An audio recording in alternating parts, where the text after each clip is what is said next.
Okay, welcome back to the IAK, or the I Already Knew podcast.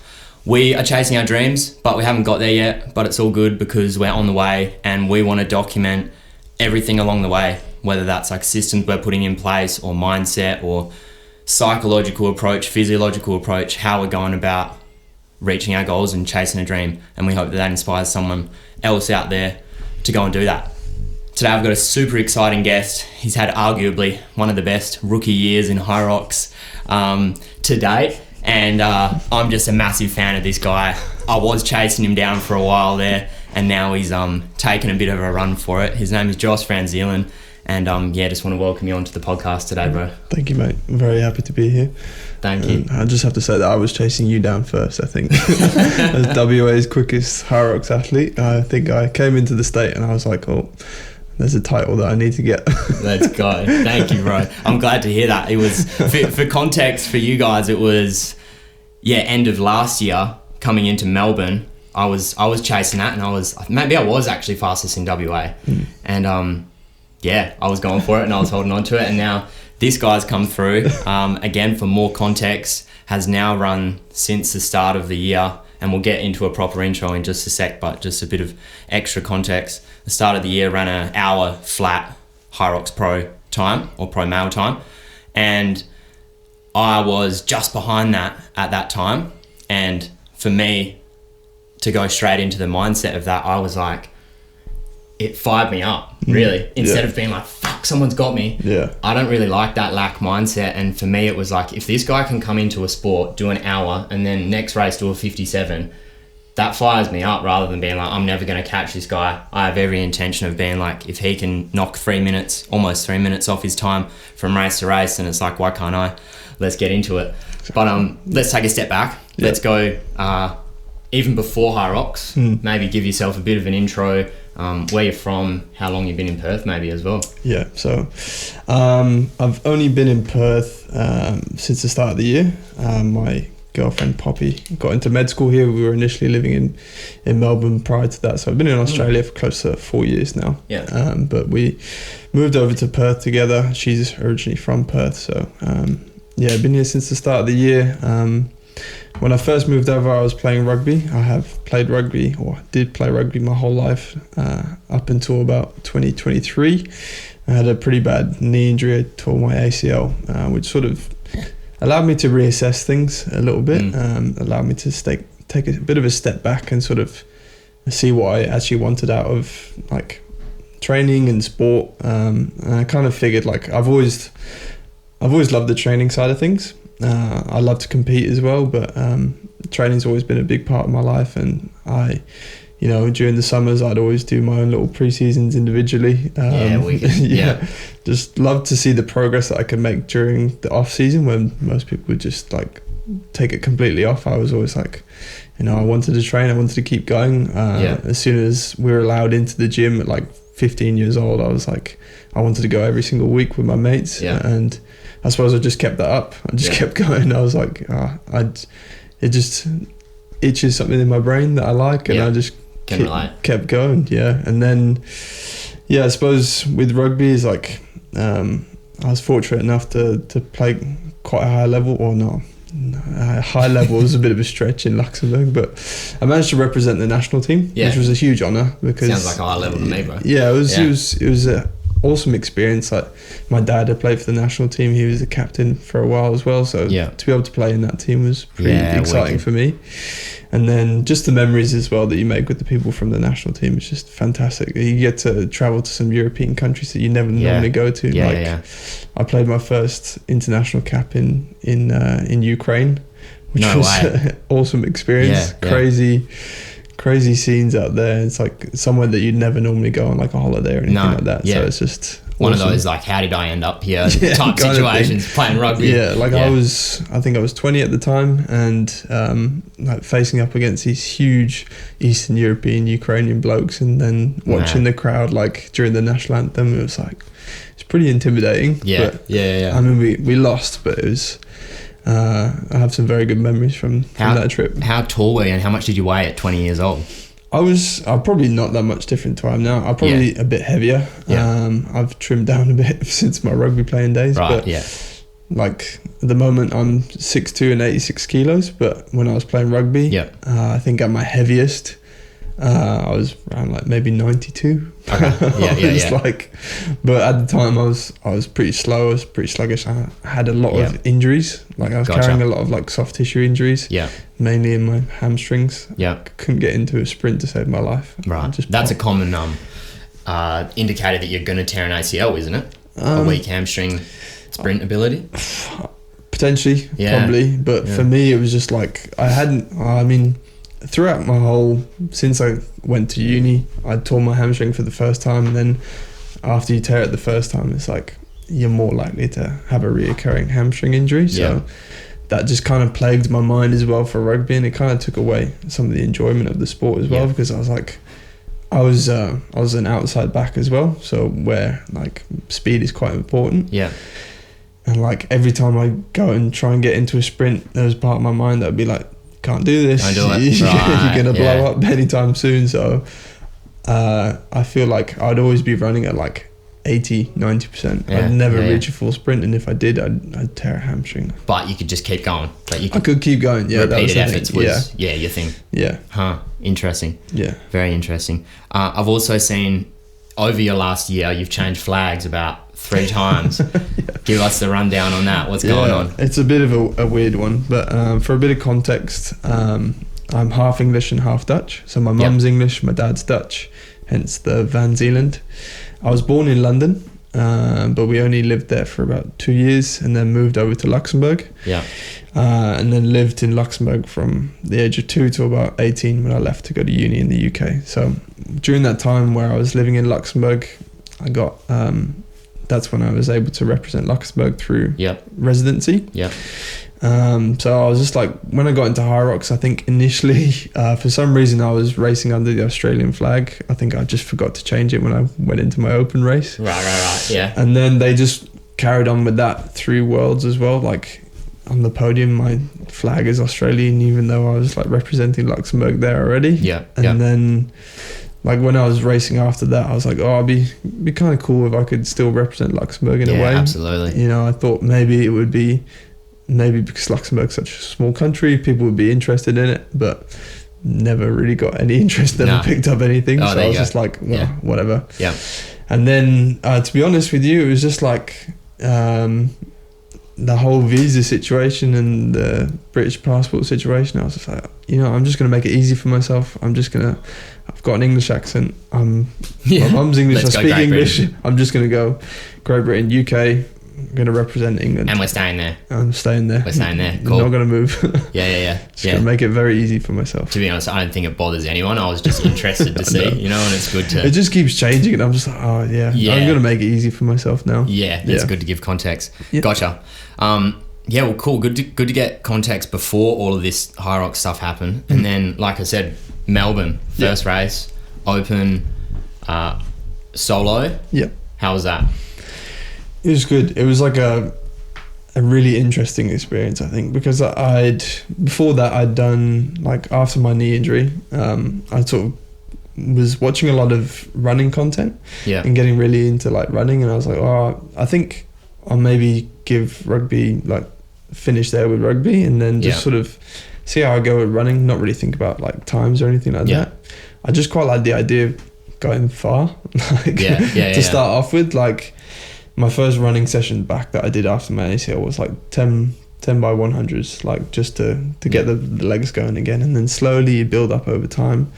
And then once I was allowed to, I started going on like longer runs. And I think I remember going on one of my longest runs that I'd ever done was like 18k. Yeah. And I just remember being on this run, and it was like somewhere in Melbourne through like these trails, and I was just like, this feels incredible. Epic. Like I just love the feeling so much of like running and being out there, and like listening to music, and I was in nature as well, and it was just a fantastic feeling, like completely different to like playing rugby, and you have a lot of stress when you're exercising. Yeah, you're still working hard, but you're sort of flowing through. It's different. Nature.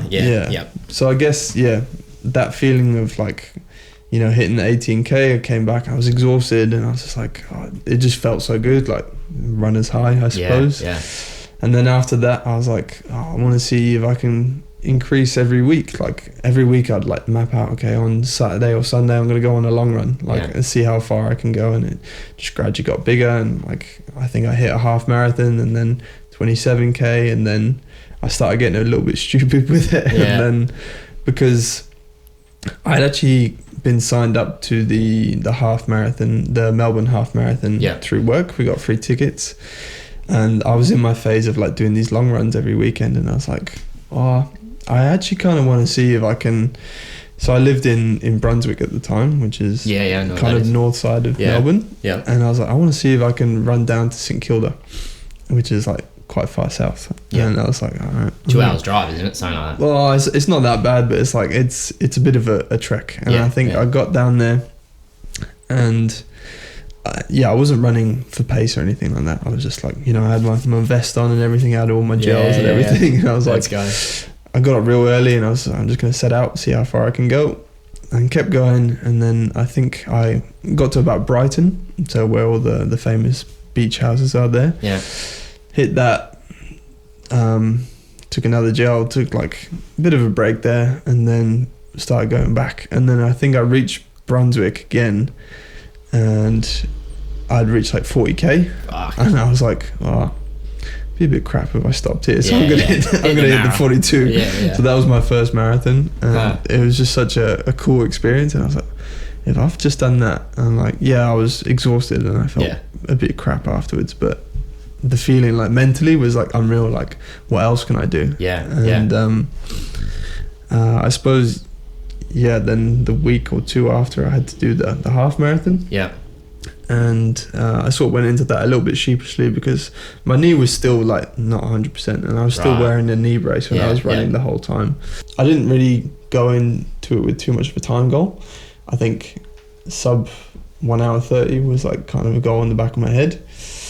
And I managed to achieve that on my first run. Like I got 1:27. I'm pretty stoked with that. That's half marathon. That's good. Yeah. And that was this time last year? No, that was 2023. So the same year that I had surgery on my knee as well. Gotcha. Yeah.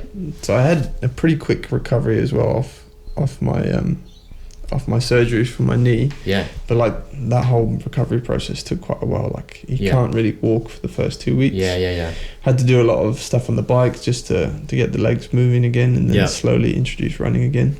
Gotcha.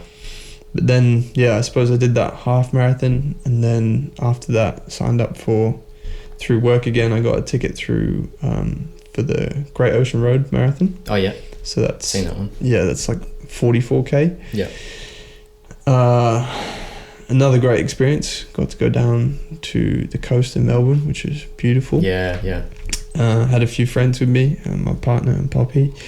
So we made a bit of a weekend out of it, and I still wasn't taking it that serious. Like I think a day or two before, I was still like drinking and stuff like that. Yeah. And then the day itself, I didn't really have too much in mind, but sub 3 was always kind of a goal in my mind again. And it's hard to say if you achieved it or not, because it was a 44k marathon. But I got to the 42k point at 2 hour 57. Okay. So it kind of counts. Yeah. But then as soon as I hit that 42k, I got like loads of leg cramps. And then it stopped. I was like, I could barely run. I was like stopping every 100 meters. And if you've got the Strava PB for the marathon, then Yeah, I mean, I just hobbled over the line pretty much. Yeah. And it was a wet and windy. It's not flat, is it? No, it's super hilly. Hilly race, but it was beautiful. Decent, and I really liked that it was just one way. It wasn't like a loop or anything. It was one way, and then run it and done. Yeah, so cool. Sick.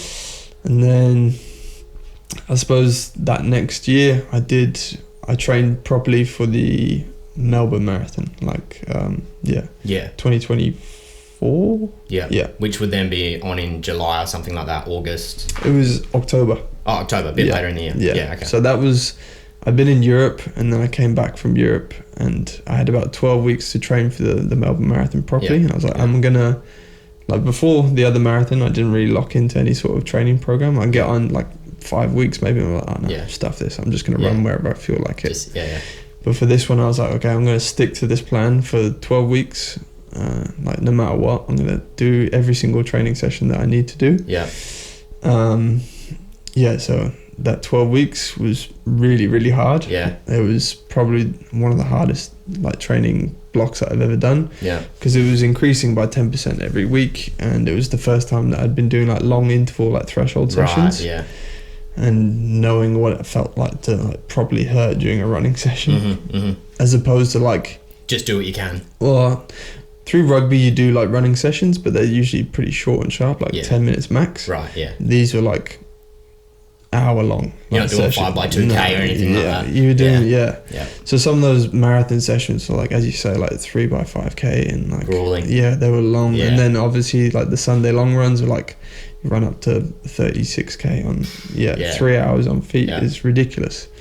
Yeah. And that sort of taught me a lot about like properly fueling yourself. Like I've spoken about it before on my channel before, but like I actually got REDS, which is relative energy deficiency in sport syndrome. So I was like really like quite ill and like just mentally fatigued and drained, and my immune system was really bad, so I actually got chicken pox through that. And that was like 2 weeks before the marathon, so I'd done this massive prep, and it's just essentially like a extended calorie deficit, isn't it? To an extent. It's just not fueling yourself properly for training. Shit, man. I've heard of a few people getting it. It's really prevalent in like endurance sports especially, and especially with women as well. But I think guys suffer with it just as much, because you think like the traditional runner is quite skinny, quite like lean, and you think, I need to be lighter in order to run better. But I just don't think it's like I don't think it's the case. I've been performing at my best at this weight, and I'm eating loads, like I'm eating like a dog. That's my experience as well. I just feel so much better as well, like mentally, everything. We've all been there, thinking, it's an equation. If I'm lighter and it's force plus weight equals what I'm going to get out of it. If I just decrease my weight, then I'm going to have more power. It's like, that's really not how it goes. No, I just think you just run into so many more injuries as well. And like, and I mean, when I was doing my first run, I was like passing people that were like more of the traditional, very lean body type. And I was like, doesn't make sense. It doesn't add up. And I just think a lot of runners especially overlook like strength training as well, because they're just running into so many like injuries and niggles across their training block. I mean, it's hard, like the amount of stress that you put on your body throughout 12, 14 weeks, 16 weeks sometimes is ridiculous. But and then I think after that marathon I kind of decided that I was quite happy to park the marathon for there. So I got a good time. I was very pleased with my time. It was 2:41 in the Melbourne Marathon, so I was stoked with that. Decent. But I was like, I'm happy to park it there.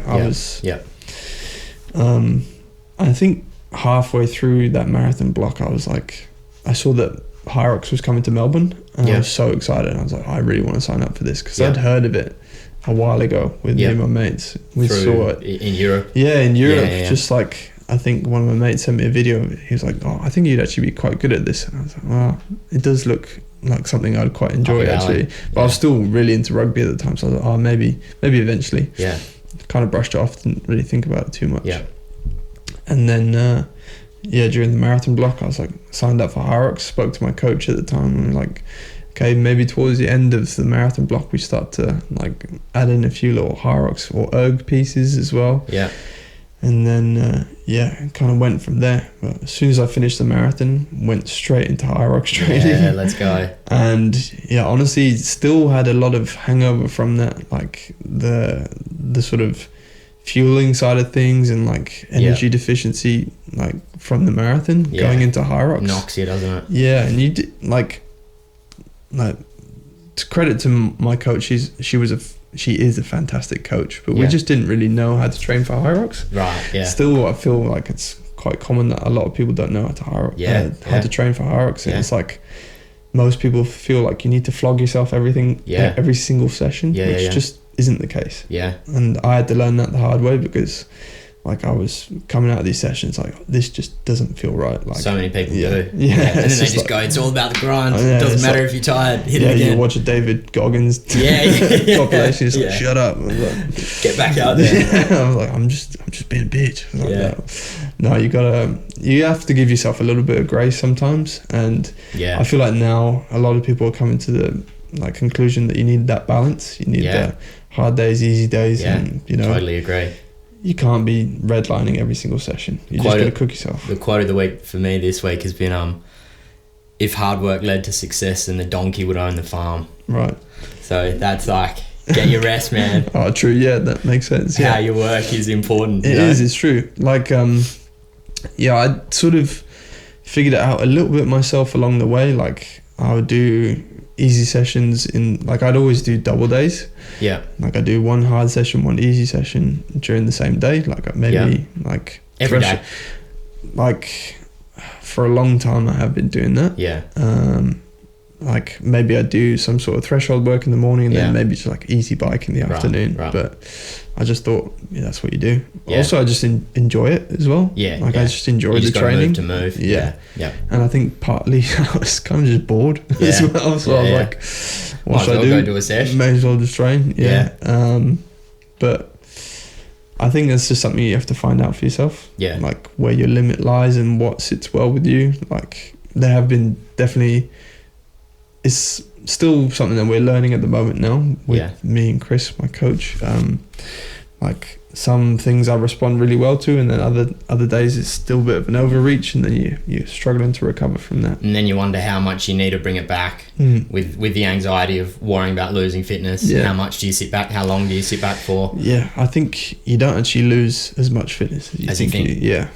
And more time a lot of the time is spent just like compensating for the work. Yeah. You know, I think Chris is in such a good spot at the moment where he's talking about HRV and he's like, now we can actually measure this like phenomenon that we're trying to talk about and that we're observing with people. It's like you can just look at it and be like, is your nervous system still in this like compensation phase, or has it overcompensated and now you're ready to go? Yeah. You know? And that was massive for me. Like I would have loved to have seen my like HRV scores when I was in that marathon block or the first Hyrox block. I would have been in the red most days all the time. Yeah. And you're just training through it. Yeah. And something you have to learn, I suppose. Which does get you somewhere, right? Like you can't say that it doesn't at all, but it's just like there's an easier way to do it. You know, you definitely can't discount the fact that when you are training in the red for ages and ages, you're still absorbing some sort of fitness. You have to be, you know, if not even the mental resilience to get through it. Mental resilience more than anything, to be honest. Yeah. But I mean, like, in saying that, I still got a time that I was really happy with for my first Hyrox, so it paid off, I suppose. But now it's more about like when you're chasing those 1%, it's like training smarter as well as hard. You know? If you can get better results by doing 3 hard sessions a week rather than almost as good results for 7 hard sessions a week, it's like, why the hell would you do that? You know, it just doesn't work. Yeah. Love that, man. What about when you're in a real hard session? I ask a lot of people this actually. If you're, let's say, 75% of the way through one of the harder running workouts you'll do for the week, what does your self-talk look like? Are you, and it might not be either of these two options, but this is normally what it is. It's like a negative self-talk of like, get the hell into your next step, hurry the fuck up, get this done? Or are you on the side of like, you're doing so well, man, you're almost there, keep going? I think you go through phases. I think sometimes you have to dig out different types of things that are going to motivate you, and you personally would know what motivates you.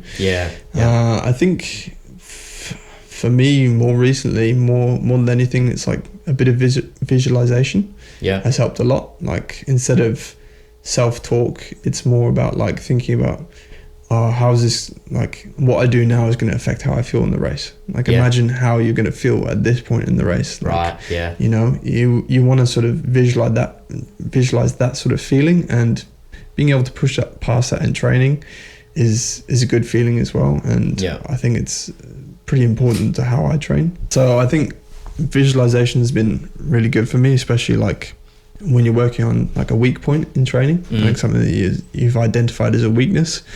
That's incredibly motivating for me now, like, you know, something to work on. And like if I do this, I know I'm going to get better. And I think that comes with having a good coach as well. Like if a coach can identify any weaknesses and things for you to work on, it gives you that mind frame. Like if I do X, Y is going to get better. They can almost like tempt you with that better result. Imagine the next time you come to the race, you're doing this time on that station. Gotcha.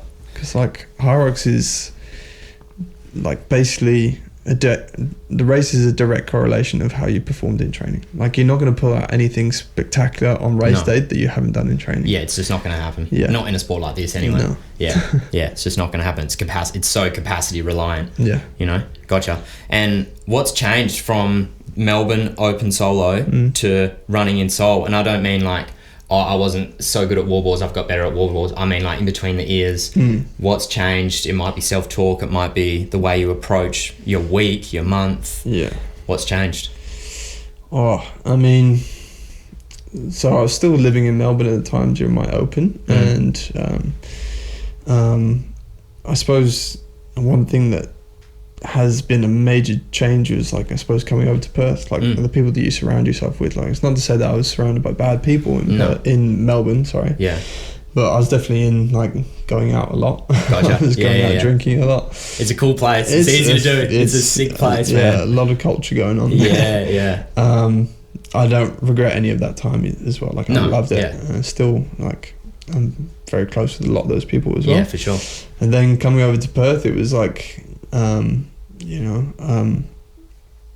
new friend groups, new people that you're surrounding yourself with, and I had the opportunity to, like, surround myself with people that are, like, very like-minded and, like, are really into their fitness. Yeah, which is at the end of the day what I love and what my true passion is. Yeah. Like, I managed to engage with a few people, like, went to train at a lot of different gyms, train with different people, and, like, get that feeling of pushing with a lot of different athletes. It's a great feeling. Yeah, it is. And then I suppose it just kind of pushed me to sort of put a lot of my eggs in one basket, I suppose, and just be like, oh, I'm actually not bad at this thing. Let's see where my true potential lies with this. And I was like, oh, I'm actually going to put all my chips in here. Let's lock in. Lock in, see what I can do. And then it's just, I think with every race, I just try and learn something. Like, and I think that's incredibly important for every athlete. It's like, I said it before, like, either you win or you learn. Yeah. But, like, even if you do win, you still have things to learn. You can still work on things. There's always improvements that you can make. So that's been a big thing for me. It's like, and I enjoy that. I like coming out of a race and be like, I actually can work on that a lot more because it's like, that's just more improvement for me. Yeah. You know? Yeah. That's a really good way to frame it, rather than, this Perth race was me going backwards. It's like, no, this is me figuring out something that I need to change for the next race. Yeah, and so like, I took those learnings from Perth and, like, put it into Seoul, and it was just so much better. Like, and that sort of, like, carries on to the idea of, like, feeling somewhat comfortable during a race. It's like, because I learned what went wrong in Perth, and then changed, made the adjustments, and put that into practice in Seoul. Epic. I love it. What is your approach to, I guess, like, stresses or things going on outside of training and sport? How do you approach that stuff mentally? Is it an approach of this, how do I say this? It's training is the number one that is always put on a pedestal, or how do you go about that through relationships, through any other stresses, family, all of that? It's a hard thing to navigate, really, because I've said it before, but, like, all stress is stress. Like, your body's not very good at differentiating, like, training stress compared to, like, lifestyle stress. Yeah. So it's definitely something that I try and manage, and I know some things that work for me, like, especially if I've got, like, a busy brain at the end of the day. Like, I know that's going to have an effect on my sleep, so maybe something like that. I might try and do some sort of meditation before bed, just to quiet the mind a little bit, and it genuinely does have an effect, and it does help me. And then, better sleep, better recovery, I can train again the next day. But, like, the main thing is, like, when I actually signed on with Shredded, one of the first things that Kelly said to me is that there's no such thing as balance. There's no such thing as, like, I came to her and I was like, I want to achieve more balance in my life. And she was like, there's no such thing as balance, like, if you're chasing to be the best. And to some degree, I do agree with that. Like, I love what I'm doing. Yeah. Like, I absolutely love, like, training every single day, and I love pushing myself. And I know that in myself. Like, I wouldn't want to be the type of person that's just, sat around at home all day. Like, that's just not in my nature. So that sort of, yes, there's got to be, like, that push, but you also have to sort of be willing to compromise as well with people that are important in your life. Yeah. For me, like Poppy's incredibly important. Yeah. For me, my partner. Yeah. And we do have some level of compromise. Like she's incredibly ambitious as well. We're both ambitious people. Yeah. But she respects what I'm doing, and she gives me the space and the time to achieve my goals and my dreams. Yeah. And she's doing med school at the moment. Yeah. I give her the time and the space to achieve her dreams. But that means that like there's times where she has to help me with certain things. Most of the time it's like mental things. She's very good at like talking me down and like helping me like relax sometimes. And like with her, for me it's more like physical things like cooking dinner, doing dishes or something like that, because that's what I'm good at. Gotcha. So we each play our part, and it's been incredibly helpful to have someone like that in your corner. Yeah. And I feel like you're probably the same with Lily. Like you're both very ambitious. You've got good things going on together. Man. So like having someone like that in your corner is so helpful. She's the partner in crime I never knew I needed. Exactly. Before I told myself, no, this is all you, man. You just go for this. Yeah. It's all on you. Do it. But she's brought out things in me and made me think about things that I didn't even realize were important to think about. You know, like being there for someone when they need it, or them being there for you. Not that it's a transactional thing, but that's just what you do when you've got someone on your team. It just feels quite natural as well. Yeah. And I think it's like, what was I going to say? But yeah, it's quite transactional, but also, I'm blanking now. There's no checks and balances, Yeah. It doesn't feel like, there, and it can't when you're in this position, right? Because every time you're going to bed early and say, I don't know where she's at, but she wants to stay up late, and then she goes, oh yeah, well I did this for you, and then you didn't do it. There's none of that, you know? And I think that's the way that it has to be in something like this that is so up and down. Sometimes you are just like super shattered, and other times you are able to be there. And I think having no checks and balances is an important thing. You just give and you take whenever it's required. I think just being ambitious in any sort of realm is quite a selfish thing to do sometimes, for sure. But if you have someone that's a partner to you, or someone that's in your corner that understands that, and you can relate to them as well, like if you see what they want to strive to, that just like, then there's like a mutual understanding, and you're willing to help each other, and then you're kind of on the same team, and you just, that's like something I'm incredibly grateful for, and it's been a big key to my success, I think. So cool to hear that, man. Love that. What else did I have on the mindset stuff? I want to talk about like flow and flow state, and I've heard you just speak briefly about it sort of on socials, of the idea between a race like really hurting and then feeling like you're in flow. And I've sort of come up with this concept in the studio and have briefly applied it to my training, where it's just like you feel, I'm very big on the universe, by the way, and I could talk for hours and hours about that, but when I receive a song, it's like I'm not the one making the song. I'm just a vessel that the song has come through from the universe. And to me, that's what flow state is. Right. And it's that just being a vessel for something coming through me, and then I pass into it, rather than I need to make a song. How is this going to be received by people? How do I get the most? It just happens, And so what is your idea or definition of flow or flow state? I suppose my initial sort of feeling of that flow state comes from, like, as similar to you, it's like creativity. Like I was big on like video editing and video creation, and that was one of my first feelings where I had that sort of sense of flow state. Like I could have an idea for a video, and then you start editing away at it, and you keep playing with it and keep adding to it and just doing that, and then all of a sudden you look down on the clock and it's been like 3 or 4 hours and you don't even realize.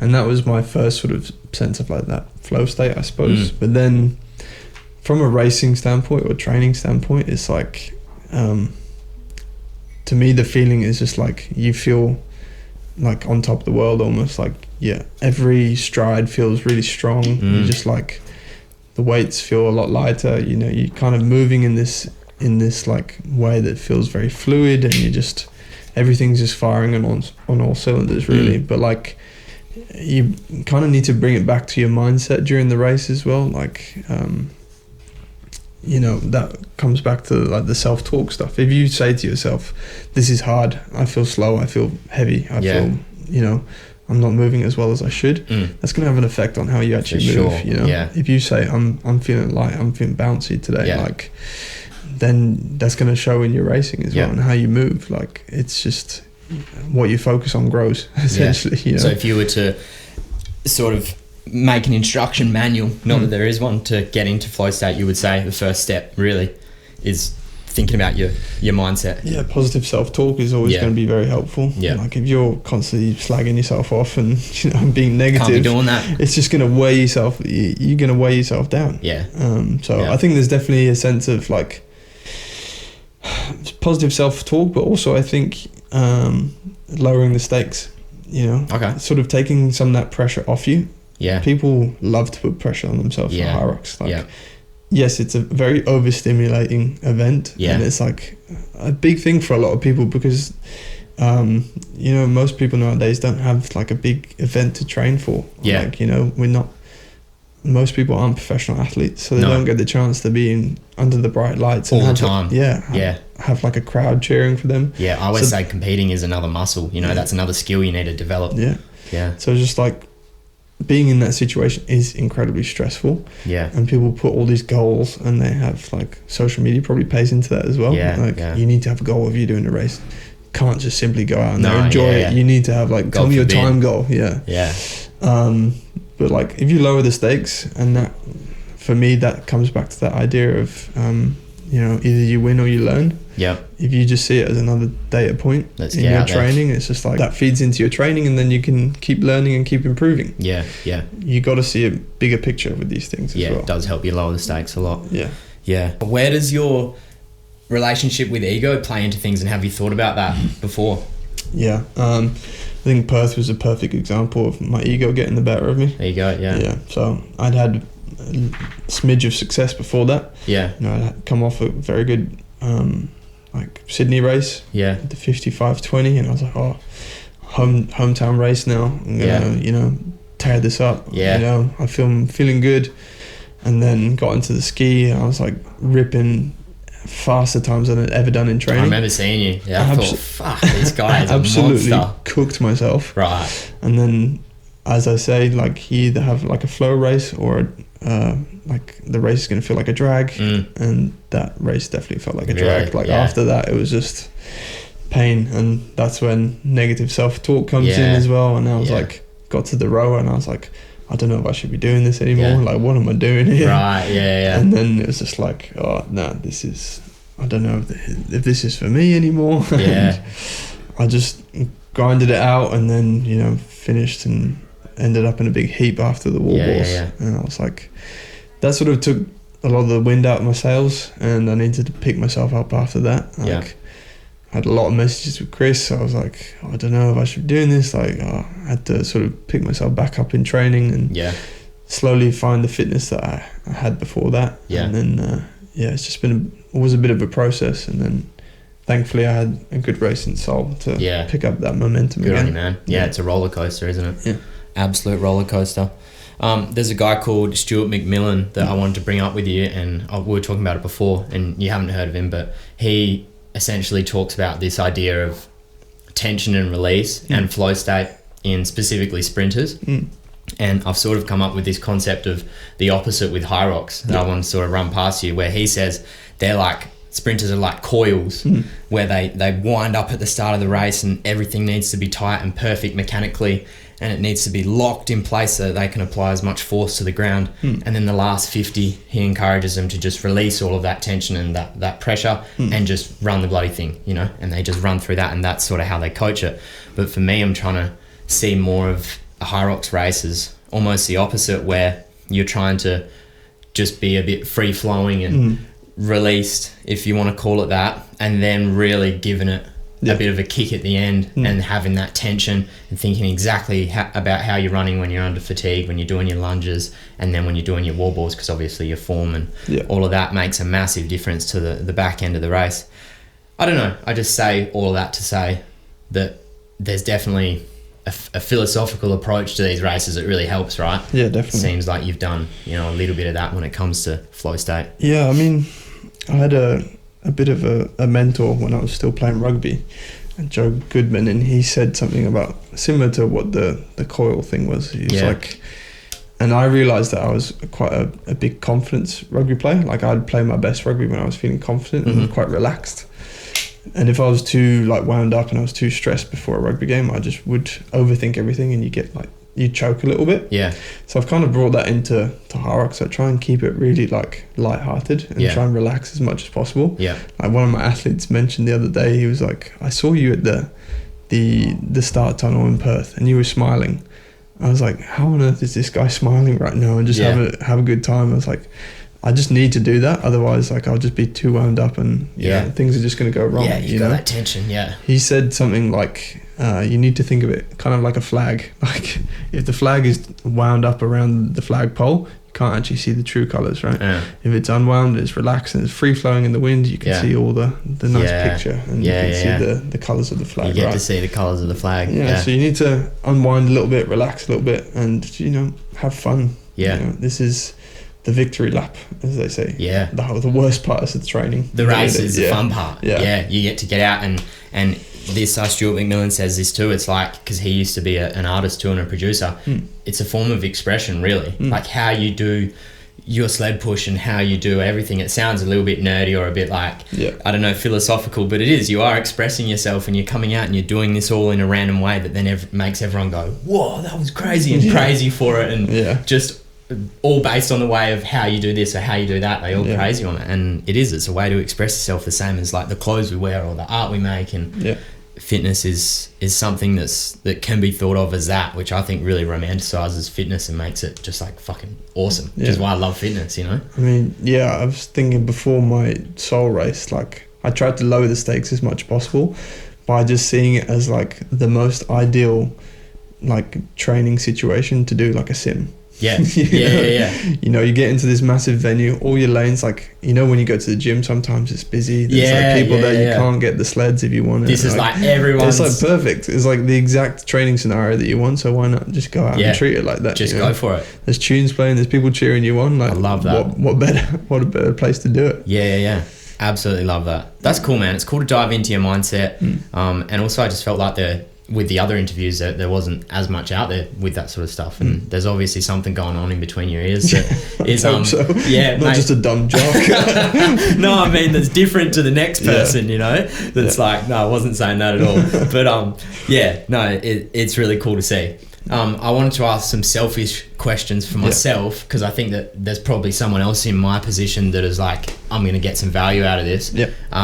I don't know if you know, but a lot of my races, my last 3, I've run almost exactly the same time. So I've run a 61:20, a 61:13, no, a 61:50, and then a 61:13. Have you ever run into many, this dates back to your rugby training as well, or running, have you ever run into many plateaus, and how did you approach them when you did? Like, it's hard to say, like, obviously I've been very fortunate to have like quite a successful Hyrox race career so far. So I haven't run into too many plateaus in terms of my racing, apart from Perth. But like, to be honest, I think, as I said, it's mostly down to your training. So you need to sort of come back and look at your training and what's going right and what's maybe not going so right. And also like assessing where your weaknesses lie from previous races as well. I think I heard you mention something about your sleds after Sydney, and how you weren't too happy with that. But then you look at your race in Perth. Did they improve or not? They did. And I felt a lot better, but then I lost it elsewhere. So it's a tricky one for me. So it's a bit of a balance, and then I think the good thing about the way that you train for Hyrox is like you can find improvements week on week, but you gotta be happy enough to find small improvements. Right. You can't rely on these massive improvements week on week. You need to find the little wins every single week. In any training session, I'll try and find a win of some sort. Gotcha. Like it could be running 0.1% faster on the treadmill. Doing a minute faster or something like that on like something else. Finding any, like, I don't know, maybe I did 2 more reps of wobbles than I did last week. Any little form of like progress that you can find all adds up. Will just compound over time. And you got to be happy with those wins and look out for them as well, because that just like feeds into the rest of your training. If you're going in and just sort of going through the motions, I think then Rather you than kind just of checking the box, yeah. you just kind of get a bit sick of training as well. Yeah. Whereas yeah. if you can come out of a training session and like, oh, maybe that didn't go so well, but I did this really well today. Yeah. You know. Yeah. So yeah, I think the big one is just finding little wins in every single training session, and then that's just going to compound over time. And that's just how I've approached my training since day one, pretty much. Like, yeah, gotcha. Especially with the running, it was just like... Yeah, it seems that way from how we talked about it, right? Like you wanted to run an extra kilometre on your Sunday, you wanted to do a little bit more on your treadmill during the Hyrox stuff, or it really seems that you chase that each week. Yeah, it's just... I'm a very dopamine driven guy, and if I can get a little bit of improvement every week, that's just pays off mentally very well. See, I will admit that a lot of my week to week is just like proving to myself that I've still got what I had before, you know, and it's I think of it sometimes as defensive instead of offensive training, you know, where you're like, oh, I know I've still got it, so do that, rather than like, no, let's rip into this and let's attack this. And I think that that's for a number of different reasons. Sometimes it's for injuries or mindset, but I think sometimes there's things that happen that make you sit on the back burner a little bit, and then making that change so that you can be well rested, be injury free, actually makes you go, all right, let's not just get the baseline here. Let's go for it. Yeah, and I've mentioned this before, like some sessions definitely don't go to plan. Like if you have like pace goals in mind or something like that, then the beauty of it is you have the opportunity to sort of change the goalpost slightly. Today, for example, I had pace goals to hit with my ski erg, for example. Yeah. And I was looking at the average per 500 meter and I wasn't hitting them. Yeah. I just pressed the button, changed it to watts, and I was like, right, I don't really care what I'm going to get. Yeah. I'm just going to get these 6 reps done. Yeah. You know, and whatever will be. And as long as I'm getting my heart rate where it needs to be, that's fine by me. It's not going to happen every day. Tick the box, you know? Yeah. So that, in my mind, is still a win. I still got that session done. Yeah. So... yeah, there you go. Gotcha. It's a great sport, you know. It's one of those sports where like me and a 50-year-old lady can have an awesome race against one another. That to me encapsulates like hybrid training, and you just can't get that with many other sports. So I just think it's really cool that it's a super inclusive sport, low barrier to entry, and anyone can get after it basically. And I think we often miss that when we're talking about, oh, what was your time? Oh, did you do open or pro? Did you do this or that? So yeah. Yeah, I think similar to your point, like one of the first sessions that I did at Shredded, I was like, it was in teams of 3. It was like me and then these 2 older ladies. Yeah. And all 3 of us got a fantastic workout. Like that's just the power of good programming, and then just like the sport itself, or the style of training. Yeah. You get out what you're putting in these types of sessions. So it's just caters to everyone really. Yeah. Yeah. Keep people moving, and don't say something isn't unhealthy because it doesn't show you fucking abs. Yeah. Exactly. Shouldn't talk in absolutes. I've got some quick fire questions for you. I haven't told you what they are. Oh, here it is. Just to get an idea, there is so much stuff out there, man, just on like, this is the best way to do this is the best way to do that, and I think it's good sometimes just to clear the fog and get an idea from someone who's obviously deep in this sort of training, what sort of stuff is not worth stressing over, what stuff is actually pretty warranted. It'll be sort of an overrated or underrated quick fire. Zone 2 work, slow zone 2 jogging. Just jogging or zone 2 work? Let's say jogging. I don't see the point in doing anything over, unless you love running, over 90 minutes. I'd rather do zone 2 work on the bike or something like that. Something where it's not going to stress your joints too much. Ice baths. Probably overrated. Unless you like ice baths, then go for it. I mean, sometimes I'll jump in an ice bath after a sauna because it feels good. Fair. Full rest days, doing nothing. Overrated. I train every day. I love training though. So there's a lot of easy days in there though, to caveat that. Favorite music genre? At the moment, I'm big on my old school rock. Hell yeah. I like my old school rock a little bit. Okay, we'll get a bit more context in a bit. Go to post-workout meal. You can't include like protein shake. That'll be way too gym bro-y. Beef, eggs, rice, kimchi. Bang. Okay. Spinach. Yeah. Favorite artist right now? Ooh, artist is hard. It kind of goes against what I said before, but like a long time I've been a big fan of Loyal Kana. I don't know if you know him. He's a British rapper. He's big, Minimalist. Big fan of his. Yeah. Yeah. He says a lot without saying that much. He's just a humble guy. He's a lovely man. Gangster. I want to meet him one day. Yeah. I'm sure you will. Counting calories. Overrated. Overrated. Well, it depends what the goal is, to be honest. If you're if you're looking to lose weight, obviously calories in. You gotta be in a deficit. You gotta be in a deficit. That's just the it's end hard of to the guess day. a deficit sometimes. Being obsessive over calories, I think, is overrated. Yeah. I think you have to find what works for you, and then, I was thinking about this the other day. Actually, I was someone that was very obsessive over other athletes' diets for a long time. Like I'd see what other athletes are eating for so long. Yeah. And now I've gotten to the state where I've seen a bit of success for myself, and I'm like, well, this is what works for me. What's my diet? Yeah. What's my diet? Yeah. Like I don't have to look at what anyone else is really doing anymore. It's like, this is what works for me. I'm quite happy here. Right. Yeah. Good point. Setting goal times for your races. I think it's a good thing. Yes. It's underrated. You should have a goal going into a race, I think. Yeah. Should chase it. Yeah. Especially if you're looking to, get better at the sport. I think having a goal is always a good thing to strive for. Yeah. Appreciate you coming on, man.